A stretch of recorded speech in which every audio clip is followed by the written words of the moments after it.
Hey, back on the show, and we got Otis Kirk, our recruiting insider, as always. But the cool thing is we also have John Oliver. And John, he always has the football with him. So appreciate that, John. Thank you. Yeah, good having you, man. You doing well? Yes, sir. Right. Blessed to be here. Yeah, absolutely. And we'll get to you in just a bit. John has some of the most infectious charisma around. Let me just say that. Wonderful kid, and we'll talk more with John in a minute. Nick Starkel, of course, is looking hard at Arkansas. What's the deal? Yeah, he visited this weekend. He came in Thursday night, got here late, left yesterday, attended a football practice or two while he was here, got to see the other competition he would have at quarterback, got to meet all the coaches, got to hang out with Rakeem and Dorian Jurel some, and I think Arkansas is in great shape there. I mean, in great shape. You know, he left A&M. He'll have 2 years to play, and Arkansas probably be finding out sooner rather than later his destination, and it's looking really, really good. I mean, about as good as I can say it for the Hogs right now. He's a 6'3", 218 pounds, came from Argyle Christian down in Texas, was a 4-star with ESPN, 3-star with the other recruiting services. The biggest game, and I asked him about this yesterday, Drew, and when I talked to him, was he had 499 yards passing, 4 touchdowns and an interception against Wake Forest in the 2017 Belk Bowl. But he didn't want to talk about that game. He didn't like it because they lost the game. He said, you know, when you go out there with a football in your hand with chance to win the game, you know, and this is something you've waited for and worked for your entire life, and you don't get it done, you don't want to talk about it. But to me, when you pass for basically 500 yards and 4 touchdowns, I don't think you can put too much fault yourself. But I understand him saying that. So, but he's a good kid. Ask him about Ben Hicks, you know, obviously, and the other quarterback. The dynamic there. Yeah, and he said, you know, hey, they're good quarterbacks. But he said there's going to be competition. But he said that was one thing he wanted to see. Exactly who would he be competing against if he came here, you know, and that was with every school, you know, and what was the situation, the roster, the depth chart, you know, would I have a chance to play? Because, you know, that's one reason he's leaving A&M, and the playing time wasn't there, and he would be here in July, or move here in June, enrolling classes in July, if because he's got to graduate from down there. And like I said, he will be. People ask me, will he be eligible and stuff? Yeah, he'd be eligible immediately because he's a graduate transfer, just like Ben Hicks. The only thing is he'd have 2 years to play instead of 1. All right, let's move on to Brett Neighbors, because this guy's a 2019 walk-on. Now, I understand this guy had some other offers, one being Rutgers. Yeah, he had Rutgers, he had Valparaiso, he had Tennessee Martin. He's from private school in Nashville, Presbyterian Christian School, I believe it's called. But anyway, it's one of the schools over in Music City. Nashville. Yeah, and he had about 17 catches this year. Played a little defense. He's 6'3", 185 pounds, and that walk-on list at Arkansas just continues to grow, and it's an impressive one. They're not getting kids that people say, well, these guys can't play. I mean, they're getting kids that other schools are recruiting, and they're coming here with a chance to earn their scholarship and be a Razorback, and that's impressive when you get a kid like that, and all the kids they've gotten, and like I said, they've gotten a very impressive list. Yeah, you say walk-on, preferred walk-on that comes to my mind, John David White. We've talked a lot about him. Exactly. Pretty cool that they landed him. He is out of Pulaski Academy. All right, John, let's get to you, and you're an in-state guy, and I know your dream is to play for the Hogs, but quite literally, you got that football just so attached to yourself right now, and I watched your workouts on Twitter, man. I mean, you were the real deal, but how much you love this game? I really love this game. I loved it.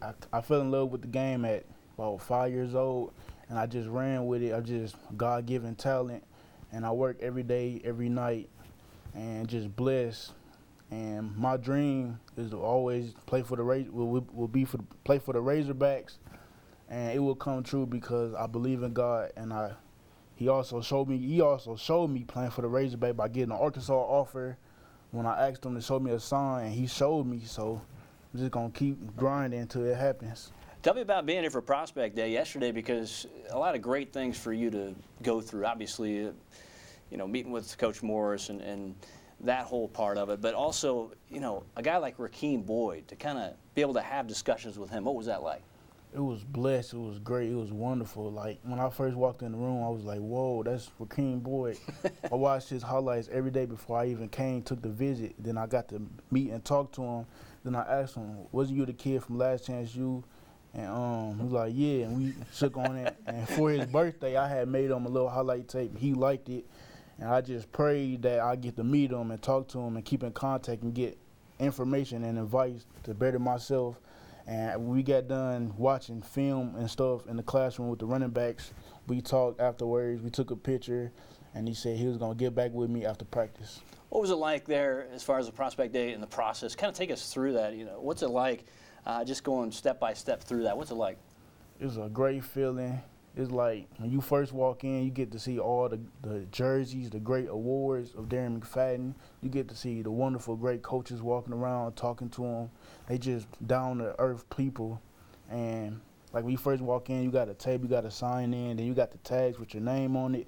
And then, but the first time I came, we got our tags, and we sat down in chairs.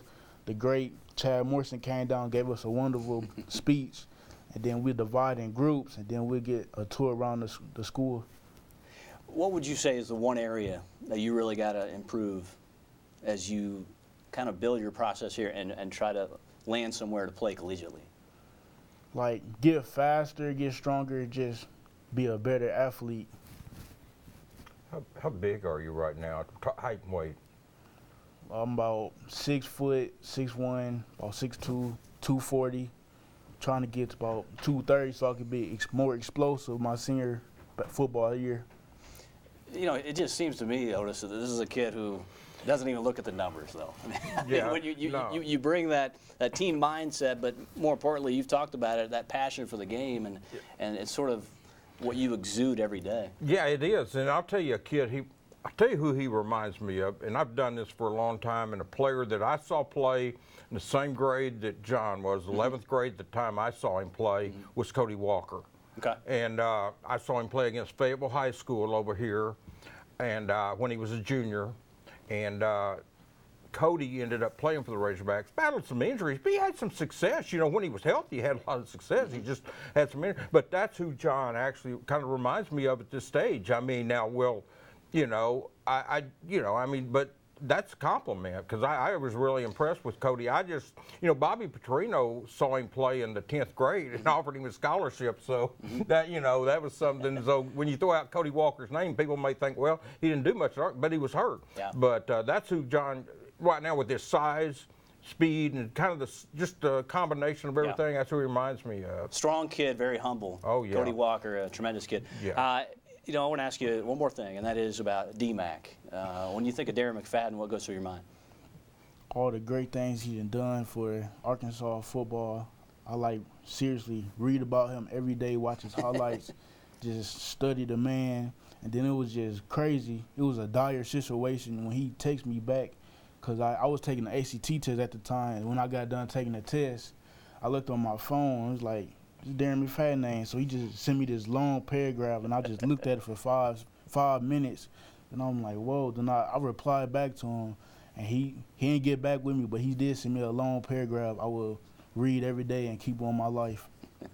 All right, John Oliver, appreciate you being here on the recruiting report. Of course, I want to ask you one more thing about Prospect Day overall, because I understand there's going to be like 50 to 60 guys in, and several guys have already been offered scholarships. Yeah, most of the kids coming in on next Saturday have already been offered scholarships.